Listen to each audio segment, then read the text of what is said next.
तो लेंस, हमने लेंस के बारे में डिस्कस किया था। Lens is a combination of prism and glass slab. Combination of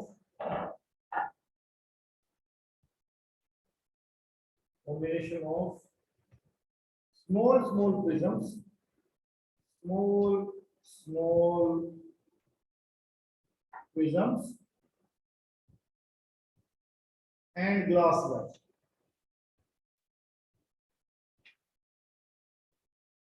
That makes a lens. So हमने एक डायग्राम के थ्रू इसको रिप्रेजेंट किया था। Suppose we take a convex lens.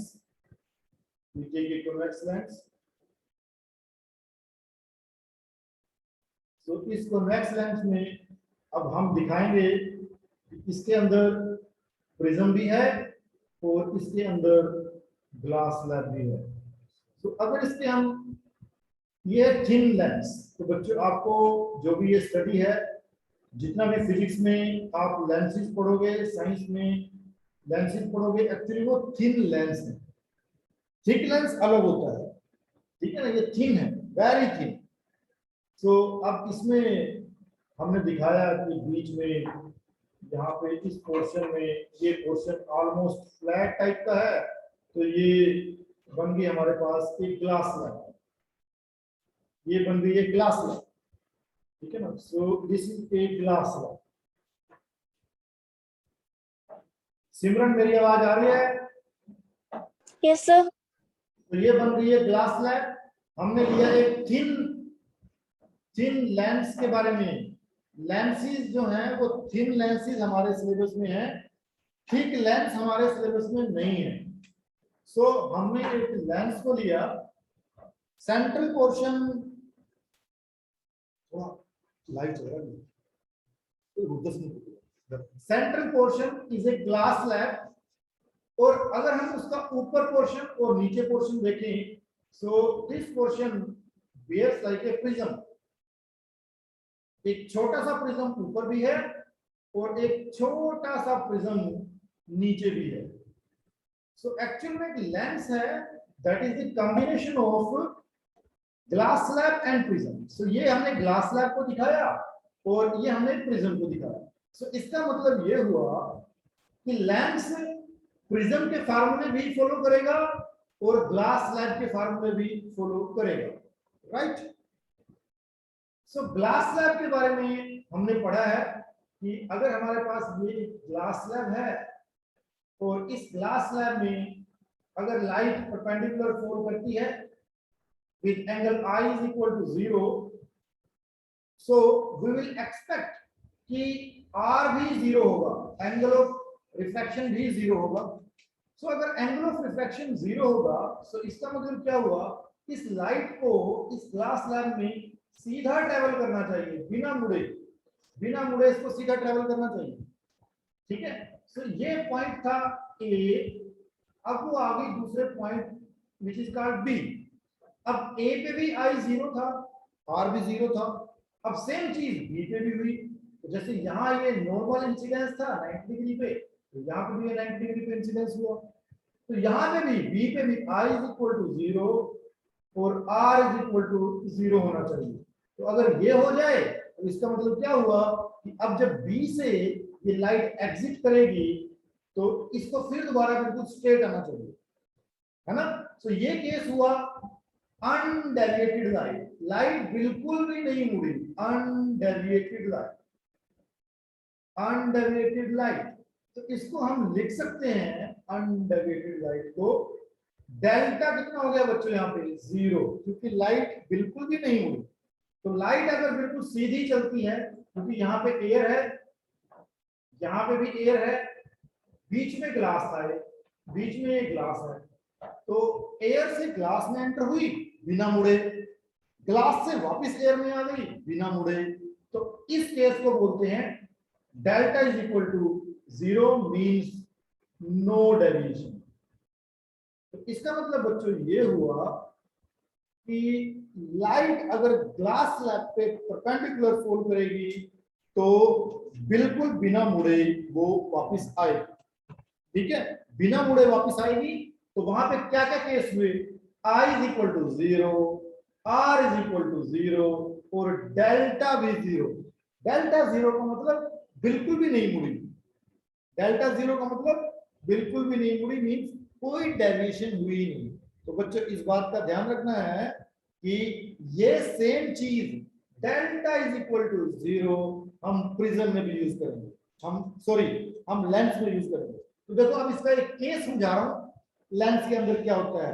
देखो अब ये हमने एक कॉन्वेक्स लेंस लिया, ये एक कॉन्वेक्स लेंस को हमने लिया और सपोज ये हमारा कॉन्वेक्स लेंस है, ये हमारा कॉन्वेक्स लेंस है और ये इसका सेंटर है। अब देखो बच्चों, अब एक लाइट को लिया हमने, एक रे ऑफ लाइट इधर से आई और इसके सेंटर पे पहुंची, यहाँ पे 90 डिग्री पे इंसिडेंस हुई, तो यहाँ पे आई भी 0 और आर भी 0, राइट। तो अब ये एयर से ग्लास के अंदर एंटर हुई, ये ग्लास है और ये फील्ड वाला इधर एयर है। अब ये एयर से ग्लास में गई, तो अब I इज इक्वल टू 0 है तो R भी 0, R भी 0 बोलते सीधी जाएगी। अब यहाँ पे फिर 90 डिग्री पे आ गई, यहाँ पे फिर I इज इक्वल टू 0, तो यहाँ पे भी R इज इक्वल टू दोबारा R इज इक्वल टू 0, तो ये दोबारा फिर सीधी निकल जाएगी। तो बच्चों देखो लाइट मुड़ी कहीं पे नहीं मुड़ी ना, कोई डेविएशन हुआ, तो यहाँ पे I तो इतना, इसका मतलब इसका डेल्टा कितना आ गया, डेल्टा इज इक्वल टू 0, है ना। यही केस तो मैंने समझाया ग्लास स्लैब के अंदर। तो ये जो लेंस का बीच वाला हिस्सा है ये ग्लास स्लैब की तरह काम करता है। जैसे ग्लास स्लैब के अंदर I is equal to 0, R is equal to 0, delta is equal to 0, तो लेंस के केस में यही रहेगा। यहाँ पे I इज इक्वल टू 0 तो R इज इक्वल टू 0 सीधी गई और सीधी गई, उसके बाद ग्लास से फिर दोबारा सीधी निकल गई, तो डेविएशन हुई ही नहीं, कोई डेविएशन नहीं हुई। अब दूसरा केस लेते हैं, मान लो ये हमने लिया एक कॉन्वेक्स लेंस, ये है कॉन्वेक्स लेंस, कॉन्वेक्स लेंस। सिमरन मेरी आवाज आ रही है? सिमरन Yes, आवाज आ रही है? sir. ओके, ये हमने लिया कॉन्वेक्स लेंस, ये Yes. इसका सेंटर है, ये इसका सेंटर है। अब एक लाइट ऐसे एंटर करती है यहाँ पे, ऐसे इधर से आई और ये ऐसे पहुंची, तो बताओ बच्चों अब मैं क्या काम करूं, ये ऐसे सीधी चली जाएगी? नहीं, एक्चुअल में इसको यहां से ही थोड़ा मुड़ना चाहिए था। देखो होना क्या चाहिए था, मैं इसको केस को डिटेल में समझा रहा हूं, तो पहले मैं सबको इसको क्लियर कर दूंगा। तो let us take a convex lens,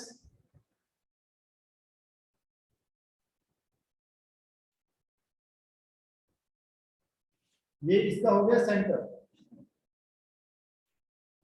so let us take ये कॉन्वेक्स लेंस देख लेता हूं, कॉन्वेक्स लेंस, इसकी पहचान तो आप लोगों को पता ही है, thick from the centre, thin from the, thick from centre and thin from edges, thin from edges, right? So suppose एक लाइट, रे ऑफ लाइट यहां से एंटर करती है, ये आ गई एक ray of light, ray of light जिसको हम बोलते हैं इंसिडेंट लाइट, इंसिडेंट लाइट। और ये सारा एयर है, ये भी एयर है, ये बीच में ग्लास है, तो पहले एयर से ग्लास में जाएगी।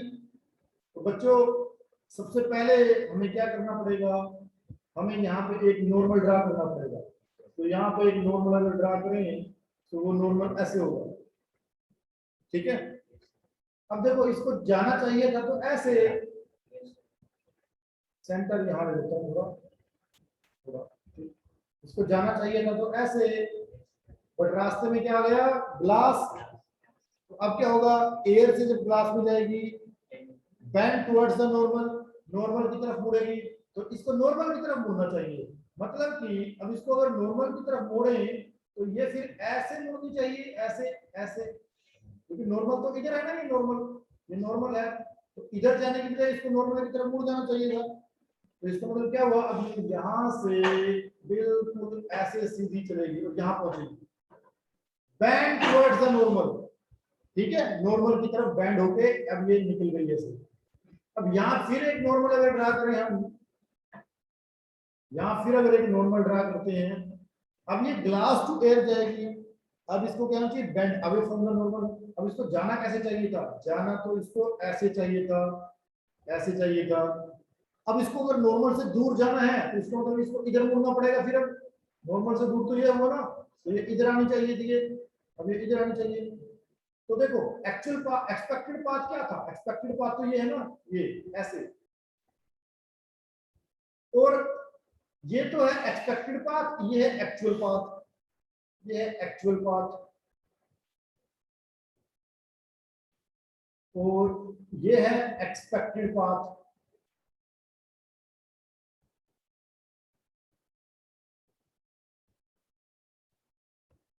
तो यहाँ पे अगर ध्यान से देखें तो जो लेटरल शिफ्ट है, ये वाला जो डिस्टेंस है, लेटरल शिफ्ट है, वो बहुत कम है, क्योंकि ये थिन है, thin convex lens, thin convex lens है, तो ये लेटरल शिफ्ट बहुत कम है। तो इसीलिए हम इस लेंस के अंदर पता क्या दिखाते हैं, इसके अंदर हम दिखाते हैं कि ये सेंटर है, यहां से अगर जाएगी तो वो भी सीधी जाएगी, यहां से अगर ऐसे कोई आएगी तो वो भी सीधी जाएगी, यहां से कोई ऐसे जाएगी, मतलब सेंटर से जब भी पास करके निकलेगी वो सीधे निकल जाएगी। ये थोड़ी गड़बड़ हो गई, इसको मैं थोड़ा सा करेक्ट करता हूँ। जितने भी सेंटर से पास करेंगी वो बिना मुड़े जाएगी, ये बिल्कुल सीधी निकलेगी सेंटर से, कितने भी पास करें सेंटर से, क्योंकि थिन लेंस है, थिन लेंस के अंदर जो लेटरल शिफ्ट है वो बहुत कम होगा, क्योंकि बीच में ग्लास स्लैब है ना, तो ग्लास स्लैब तो लेटरल शिफ्ट करती है, तो लेटरल शिफ्ट जब कितना कम है तो हम डायरेक्टली इसको सीधा दिखा सकते हैं, इसको सीधा दिखा सकते हैं। वैसे होता है थोड़ा सा मूर्ति है, वो एयर से ग्लास में मूर्ति है, ग्लास से एयर में मूर्ति है, बट फिर भी क्योंकि लेंस बहुत पतला है, लेंस बहुत थिन है, तो लेटरल शिफ्ट इज, तो इसमें क्या हो गया, lateral shift is very small, lateral shift is negligible, negligible, या lateral shift is very small, very small lateral shift हुआ। सो बहुत कम lateral shift होने के कारण हम इसको डायरेक्टली एक स्ट्रेट लाइन दिखाते हैं, और तभी हम लेंस से जितने भी लेंस के सेंटर से जितनी भी रे ऑफ लाइट निकालेंगे, क्योंकि वो सेंटर एक्चुअली ग्लास स्लैब की तरह, ग्लास स्लैब का पार्ट है, तो वो बिना मुड़े सीधी चली जाएगी। तो अब क्या फार्मूला बना, फार्मूला क्या बना, this is called optical centre, this is called optical centre. तो रूल क्या बना बच्चों, any ray of light passing through the optical centre goes undeviated, मुड़ेगी नहीं, है ना। सो क्या लिखेंगे, एनी रे ऑफ लाइट passing through the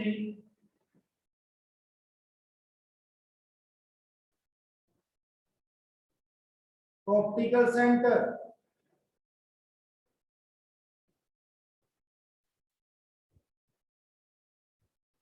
goes undeviated, मूर्ति नहीं, goes undeviated, undeviated का मतलब नहीं मुड़ेगी, नो डेविएशन, अनडेविएटेड मतलब डेल्टा इज इक्वल टू 0, है ना, नो बेंडिंग, बेंड नहीं होगी, अनडेविएटेड का मतलब delta is equal to 0, no bending.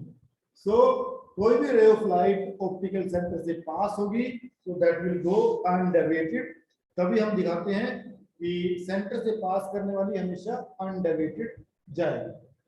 But अगर सेंटर से पास ना करे, सेंटर के ऊपर या नीचे पास करे, तब क्या होगा, ठीक है। सो वो केस करते हैं कि अगर हमारे पास एक लेंस है, ये थिन लेंस है, थिन कॉन्वेक्स लेंस हमने लिया, ये सेंटर है, सेंटर से जो पास करेगी वो तो पता है सीधी जाएगी, that will go straight. But centre से ऊपर अगर कोई आ जाए, यहाँ पे आ जाए, यहाँ पे आ जाए, इस पॉइंट पे आ जाए या इस पॉइंट पे आ जाए, तब क्या होगा बताओ बच्चों, अब क्या होगा? अब तो ये तो प्रिज्म वाले हिस्से से पास करेंगे, ये भी यहाँ पे प्रिज्म है, यहाँ पे प्रिज्म है ना, ये तो प्रिज्म है। तो प्रिज्म क्या काम करेगा? प्रिज्म इसको बेंड कर देगा, प्रिज्म इसको बेंड करके यहाँ पे भेज देगा, इसको डेविएट करेगा, इसको डेविएट करेगा, यहाँ पे भेज देगा। तो एक्चुअल में इसको जाना कैसे चाहिए था? एक्चुअल में इसको ऐसे जाना चाहिए था सीधा, बट रास्ते में प्रिज्म आ गया। इसको भी जाना कैसे चाहिए था? सीधा, बट रास्ते में प्रिज्म आ गया। तो डेविएशन कितना हुआ? ये हुआ डेविएशन, ये इसको बोलते हैं डेल्टा डेविएशन। यहाँ पे भी डेविएशन कितना हुआ? ये हुआ डेविएशन, इसको बोलते हैं डेल्टा। तो प्रिज्म ने तो अपना काम करना है, ठीक। अब ये जो पॉइंट आया हमारे पास, दिस इज कॉल्ड एफ, इसको बोलते हैं फोकस, फोकस। और इसका दूसरा नाम भी है, this is also called principal focus, principal. क्योंकि प्रिंसिपल फोकस इसलिए बोलते हैं क्योंकि ये जो एक्सिस है, this is called principal axis, this axis is called principal axis.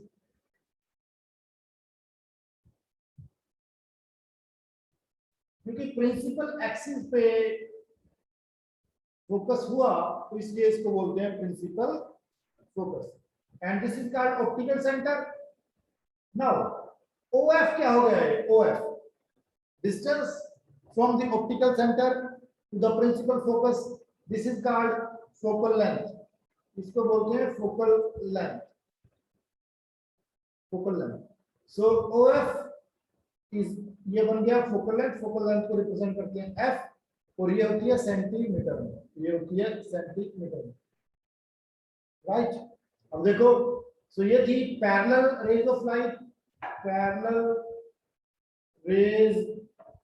अब जो पैरेलल रेज आई हैं, so they are meeting at a point at F, so this is called converging point, this is called converging point. यहाँ पे ये मिल गई, converging point, and this convex lens, it is also called converging lens, इसका दूसरा नाम हो गया, और it is also called converging lens, right? So अब क्या converging lens ही होते हैं या कोई diverging lens भी होता है? Yes, we have one more lens, we have one more lens.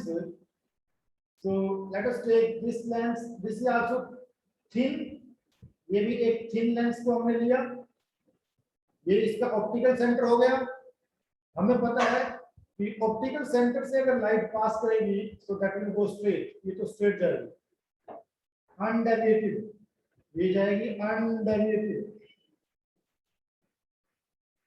Means delta is equal to 0, और ये हो गई principal axis, this is called principal axis,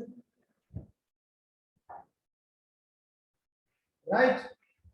अब अगर ऊपर से कोई पास करे, यहां से कोई और यहां से कोई, तो इसका क्या होगा? हम देखो, जाना चाहिए था इसको सीधा ऐसे, इसको भी जाना कैसे चाहिए था? सीधा ऐसे। तो क्या ऐसा होगा? क्या ऐसे जा पाएगी? नो, ऐसे नहीं जा पाएगी। तो क्या होगा? ये इस पॉइंट से इधर की तरफ मुड़ जाएगी, इधर की तरफ मुड़ जाएगी, और ये इस पॉइंट से इधर की तरफ मुड़ जाएगी, मींस ये डाइवर्ज हो जाएगी, है ना। तो इसको बोलते हैं डाइवर्ज हो गया, फैल जाना, डाइवर्ज हो जाना, ये भी डाइवर्ज हो गई, है ना। तो डाइवर्ज हो गई।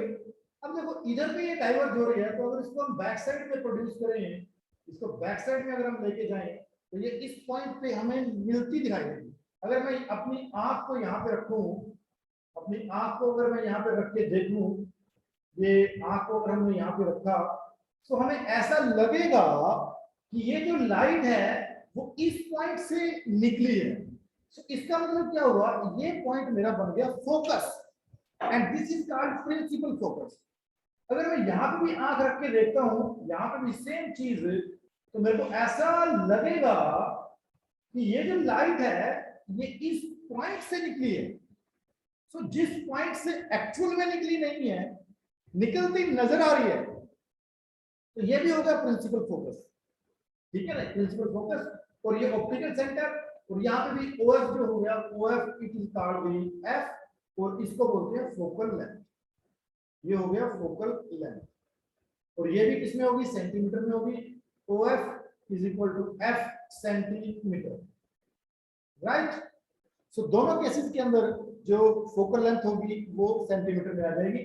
So this lens is called diverging lens, this lens is called diverging lens, और इसको हम बोलते हैं कनकेव लेंस, है ना। इसका नाम क्या होता है, कनकेव लेंस, कॉनकेव लेंस। तो बच्चों, अगर हमें लाइट को किसी एक पॉइंट पर मिलाना है तो हम यूज करेंगे कॉन्वेक्स लेंस, और अगर लाइट को फैलाना है, दूर भेजना है, तो हम यूज करेंगे डाइवर्जिंग लेंस। ठीक है। सो अब दोनों लेंस हमने स्टडी किए। अब हम इन दोनों लेंस की एक दो बात और डिस्कस करते हैं। जैसे अभी हम डिस्कस करेंगे कि रेडियस ऑफ कर्वेचर क्या होती है ना, रेडियस ऑफ कर्वेचर क्या होती है, तो वो डिस्कस करते हैं। तो अब हमें डिस्कस करना है रेडियस ऑफ कर्वेचर क्या है, radius of curvature of a lens, किसी लेंस का रेडियस ऑफ कर्वेचर क्या होगा। सो लेट मी टेक, पहले मैं बताता हूं, एक तरफ लेते हैं कॉन्वेक्स लेंस, कॉन्वेक्स लेंस, और दूसरी तरफ लेते हैं कॉनकेव लेंस, कॉनकेव लेंस। तो बच्चों, मैंने बताया कि जो कॉन्वेक्स लेंस है this is called converging lens, इसको कन्वर्जिंग लेंस बोलते हैं, और दूसरे को बोलते हैं diverging lens, diverging lens, right. एक को बोलते हैं कन्वर्जिंग लेंस और दूसरे को बोलते हैं डाइवर्जिंग। तो अब इसको लेते हैं, सबसे पहले हमें कन्वर्जिंग लेंस को लिया, और इस तरफ हम लेते हैं डाइवर्जिंग लेंस, ये डाइवर्जिंग लेंस के लिए। सो अब देखो, ये अगर सेंटर है, अब हम यहां से एक सर्कल कंप्लीट करते हैं, एक पूरा सर्कल लेके चलेंगे, इसको पूरा एक सर्कल कंप्लीट कर लेते हैं। ये एक सर्कल कंप्लीट हो गया बच्चों, ठीक है। ये इस वाले सरफेस का होगा, इस वाले सरफेस का होगा, ठीक है, पूरा सर्कल कंप्लीट हो गया। ये ऑप्टिकल सेंटर था। अब इस सर्कल का सेंटर यहाँ पे होगा, ठीक है, इसको रखा C1। अब एक और सर्कल कंप्लीट करते हैं, अब इसको लेके एक और सर्कल कंप्लीट करते हैं,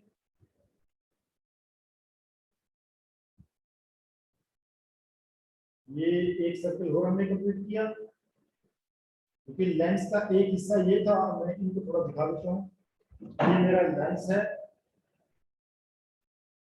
कॉन्वेक्स लेंस, और हमने दोनों सरफेसेस को लेके दो सर्कल, तो यहाँ से हमने ये दूसरा सरफेस है और ये एक पहला सरफेस है, ठीक है बच्चों। तो इन दोनों को लेके हमने ये सर्कल ड्रॉ किए या स्फीयर ड्रॉ किए। तो इस सेंटर को मैंने रखा C2, और ये बीच में हो गया O, ठीक है,